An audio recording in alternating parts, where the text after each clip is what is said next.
Hello दोस्तों, मैं इस चैनल पे क्लास 11th का फिज़िक्स स्टार्ट कर रहा हूँ सितंबर से। जो बच्चे अभी बिल्कुल भी फिज़िक्स नहीं शुरू किए हैं तो ये उनके लिए बहुत ही अच्छा मौका है, क्योंकि मैं एकदम बेसिक से एकदम शुरू से मैं पढ़ा रहा हूँ इस चैनल पे। तो देखिए, पहला जो है चैप्टर आपका भौतिक विज्ञान, ये क्लास 11th का है। चैप्टर है भौतिक जगत और एनसीईआरटी बेस्ड हम पढ़ा रहे हैं। इसमें देखिए, पहला टॉपिक है कि भौतिकी क्या है। तो देखिए, भौतिकी को अंग्रेजी में फिजिक्स कहते हैं, जो ग्रीक भाषा के फ्यूसिस से लिया गया है, जिसका अर्थ है प्रकृति। अब देखिए, भौतिकी का परिभाषा, भौतिकी वह विज्ञान है जिसके अंतर्गत प्राकृतिक अथवा प्राकृतिक घटनाओं का अध्ययन किया जाता है। ठीक है, तो उसे हम क्या कहते हैं? भौतिकी कहते हैं। और उसके बाद से आता है भौतिक विज्ञान की परिभाषा। तो भौतिक विज्ञान, जिसको हम इंग्लिश में फिजिक्स कहते हैं, उसको देखिए कैसे हम डिफाइन करते हैं। विज्ञान की वह शाखा जिसमें बल, कार्य, ऊर्जा, विभव, आवेश और चुंबकत्व का अध्ययन किया जाता है, उसे हम भौतिक विज्ञान कहते हैं या भौतिक विज्ञान कहा जाता है। जैसे कि प्रकाश हो गया, गति हो गया, ऊष्मा हो गया, ध्वनि हो गया आदि। अब भौतिक विज्ञान के जनक कौन है? सर आइजैक न्यूटन है। ठीक है। और आधुनिक आधुनिक की कौन है? देखिए, जो आधुनिक जो अब से हो रहा है, अब से जो खोज हो रहे हैं, उनके आधुनिक विज्ञान के जनक हम गैलीली को मानते हैं और अल्बर्ट आइंस्टाइन, इन दोनों को मानते हैं। ठीक है। तो अब हम शुरू कर रहे हैं। देखिए, अगला है, देखिए, भौतिकी का कार्य क्षेत्र तथा रोमांच। इसका देखिए, भौतिकी विज्ञान का कार्य क्षेत्र अत्यंत विस्तृत है, मतलब बहुत बड़ा है, अर्थात व्यापक होता है। इसलिए भौतिक विज्ञान को मूल रूप से दो भागों में बांटा गया है। देखिए, भौतिक विज्ञान के प्रकार कौन है? स्थूल, मैक्रोस्कोपिक। इसमें हम आकाशीय पिंडों के बारे में अध्ययन करते हैं, जैसे ग्रह हुए, तारे हुए, नक्षत्र, उनके बारे में हम जानकारी प्राप्त करते हैं या उसका अध्ययन किया जाता है। सूक्ष्म में देखिए, माइक्रोस्कोपिक में जैसे कि परमाणु, आणविक तथा नाभिकीय स्तर का अध्ययन करते हैं, जैसे नाभिक हुआ, प्रोटॉन हुआ, न्यूट्रॉन हुआ, इनके बारे में हम लोग क्या करते हैं? सूक्ष्म में अध्ययन करते हैं। चलिए, तो पहला देखिए स्थूल है। स्थूल को हम बोलते हैं क्लासिकल फिजिक्स, चिरसम्मन भौतिकी में देखिए, पहला नंबर है मैकेनिक्स में किस तरह के अध्ययन किया जाता है? गति का, जड़त्व का, बल, रॉकेट है ये, ध्वनि तरंगे आदि। बहुत है, लेकिन मैं 2 ही 4 लिख करके समझा रहा हूँ। और थर्मोडायनेमिक्स जैसे कि ऊष्मा गतिकी में ऊष्मा का, रेफ्रिजरेटर का, ताप का, ऊष्मा इंजन आदि, इन सब का अध्ययन हम करते हैं।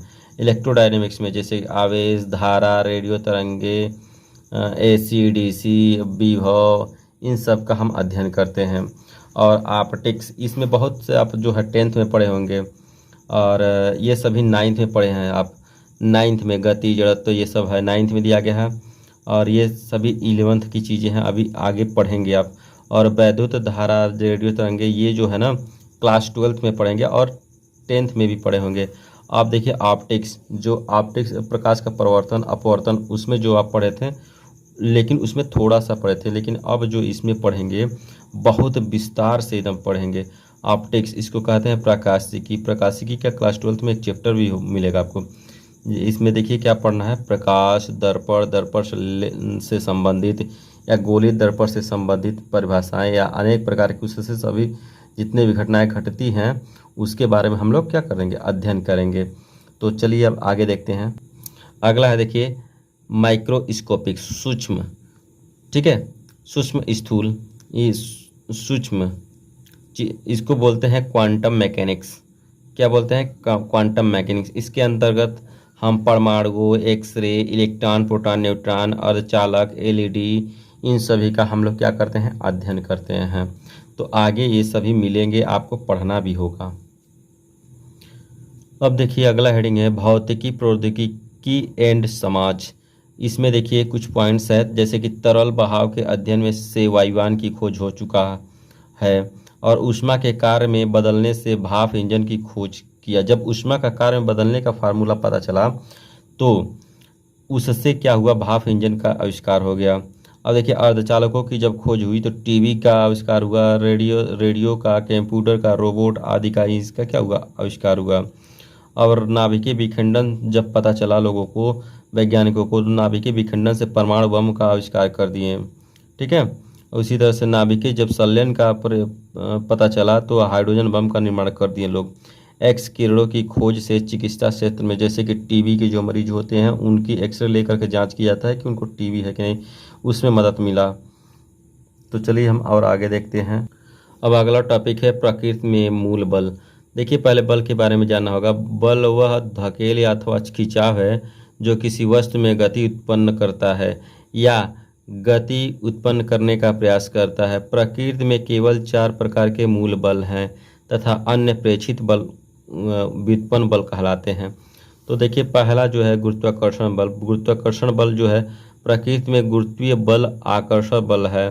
दो पिंडों के बीच कार्य गुरुत्वाकर्षण बल उनके द्रव्यमानों के कारण उत्पन्न होता है। यह सार्वत्रिक बल है तथा विश्व में किन्हीं दो पिंडों के बीच कार्य करता है। इस बल के बारे में न्यूटन ने बताया था सर्वप्रथम, और इस बल के बारे में न्यूटन ने नियम भी दिया है और भी इसको विस्तार में हम आगे आपके फिजिक्स क्लास 11th में इसको बारे में हम लोग पढ़ेंगे। ठीक है। तो चलिए अब अगला स्टार्ट करते हैं। अगला है विद्युत चुंबकीय बल। यह बल आवेशित कणों के बीच कार्य करने वाला बल है, जैसे कि न्यूट्रॉन प्रोटॉन के इलेक्ट्रॉन के बीच एक बल कार्य करता है। कौन? विद्युत चुंबकीय बल। यदि आवेश एक निश्चित दूरी पर और वह विरामावस्था में है। विरामावस्था उसे कहते हैं जिसमें वस्तु जो होती है वो एकदम स्थिर रहती है, न चलती है न डुलती है, एकदम रुकी रहती है, उसको हम विरामावस्था कहते हैं।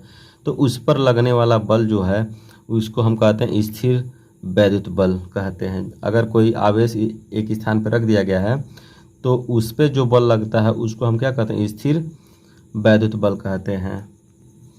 अब देखिए समान प्रकार के आवेशों में प्रतिकर्षण तथा विपरीत प्रकार के आवेशों में आकर्षण होता है।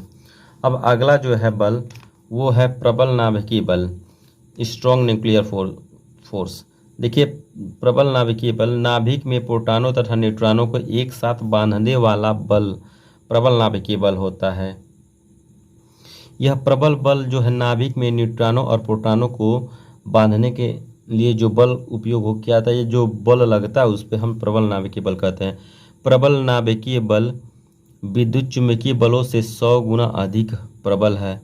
ठीक है। यह बल केवल नाभिक के भीतर ही प्रभावी रहता है। क्षीण नाभिकीय बल। अब देखिए वीक न्यूक्लियर फोर्स। यह बल नाभिकीय घटनाओं जैसे रेडिएक्टिव नाभिक के बीच बीटा क्षय में तथा मूल कणों के बीच कार्य करने वाला बल क्षीण बल कहलाता है। क्षीण बल नाभिकीय बोसानों के विनिमय से उत्पन्न होता है। ठीक है। बोसानों के विनिमय से उत्पन्न होता है। अगला है यह बल नाभिकीय आकार से अधिक दूरियों पर विलुप्त हो जाता है।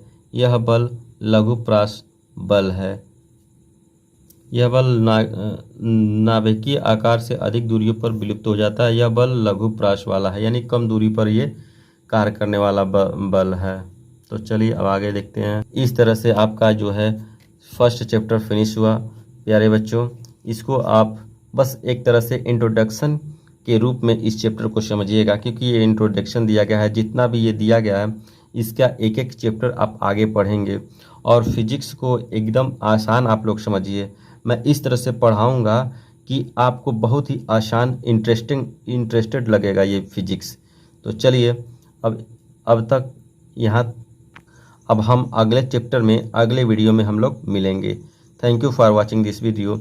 अगर आप लोग नए हैं तो एकदम से सब्सक्राइब कर लीजिए, क्योंकि यह चैप्टर जो है एक ही फिनिश हुआ है और आगे हम शुरू से एकदम स्टार्ट कर रहे हैं। ठीक है।